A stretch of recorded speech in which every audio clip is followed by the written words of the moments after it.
मानवाधिकार सुरक्षा एवं संरक्षण ऑर्गेनाइजेशन की राष्ट्रीय कोर कमेटी की प्रेस वार्ता आयरा प्रेस क्लब चमनगंज में संपन्न हुई, जिसमें यह बताया गया कि संस्था द्वारा संचालित 23 राज्यों के कानपुर समेत 305 जिलों में सामान्य नागरिक संहिता का समर्थन QR कोड को रेलवे स्टेशन, धार्मिक स्थानों, बस स्टेशन, पेट्रोल पंप, बाजार आदि सार्वजनिक स्थानों पर स्टिकर चिपकाकर आम जनमानस से समर्थन की अपील करेगी। समान नागरिक संहिता इसलिए आवश्यक है क्योंकि अलग अलग धर्मगत कानून होने की वजह से ही एक ही समाज के लोगों के साथ अलग अलग न्याय होता है, जो कि समाज के साथ अन्याय है, क्योंकि धर्मगत कानूनों की वजह से ही व्यक्तियों को समान मानवाधिकार नहीं मिलते हैं, जिसके कारण यह सीधे मानवाधिकारों से जुड़ जाता है। इसलिए संस्था देशव्यापी समर्थन अभियान चला रही है, जिससे सभी धर्मों के लोगों के मानवाधिकार सुरक्षित किए जा सकें। विविधताओं और अनेकता हमारे देश की पहचान है। लोकतंत्र हमारी विरासत है, किंतु लोकतंत्र का अर्थ स्वच्छंदता या मनमानी नहीं हो सकता। लोकतंत्र स्वतंत्रता और आत्मसम्मान के साथ राष्ट्रीय स्वाभिमान और पारंपरिक सद्भाव का एक महान मंत्र है। सुविधा अनुसार इसके अर्थ नहीं निकाले चाहिए।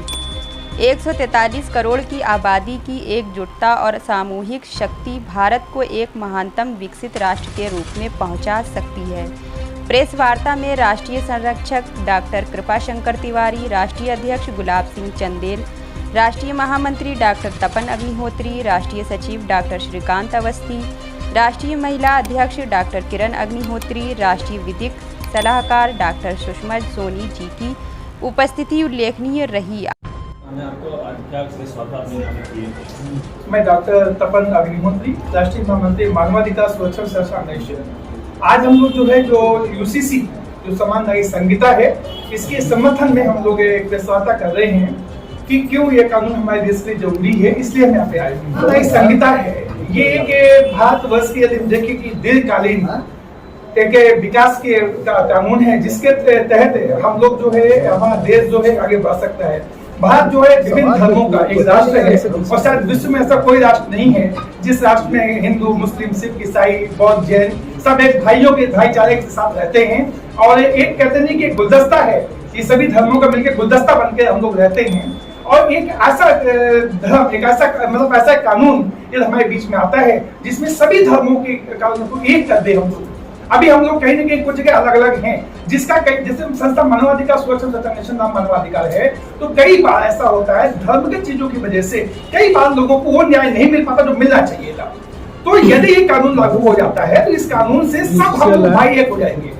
हम लोग जो समाज जो सामाजिक आज विभिन्नताएं हैं कहीं पर हमारे यहाँ पर, वो सामाजिक विभिन्नताएं भी इस कानून तक खत्म हो जाएंगी।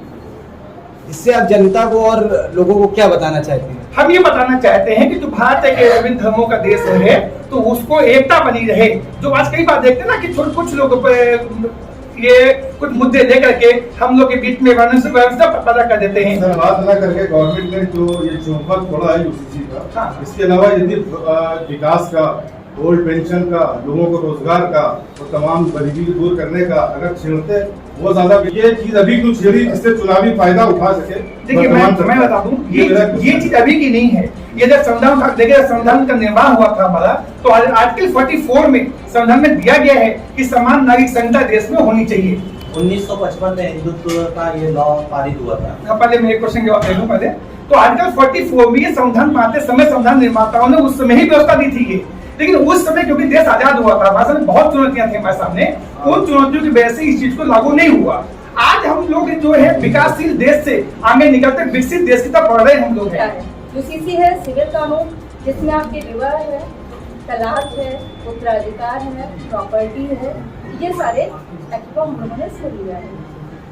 अब जब कोई पीड़ित न्यायालय के सामने गया, उसने अपनी पीड़ा कही, न्यायालय कभी नाम नहीं देखता है कि उसका नाम फरजाना है, कि उसका नाम फरीना है, कि उसका नाम परवीना है, या उसका नाम वटेवर जो भी है कुछ है। उसके सामने एक पीड़ित होता है, उसे लगता है कि इस कानून में जो हमारे वीर नेताओं ने व्यवस्था बनाई है उसके हिसाब से उसको न्याय मिले और वो समाज में स्वतंत्रतापूर्वक जी सके। हुआ क्या, हम लोगों ने पर्सनल एक्ट में बांट दिया। अब एक के आंसू पोंछने के लिए हमने रुमाल निकाला और आंसू पोंछ लिए। दूसरे से कहा हमारे पास नहीं है व्यवस्था, हम यहाँ पंगु बन के खड़े होते हैं। ये विषमताओं को दूर करने की बात यूसीसी में हो रही है और मुझे लगता है आज का भारत न्यूज़ से रेहान खान की खास रिपोर्ट। नहीं पड़ेगा।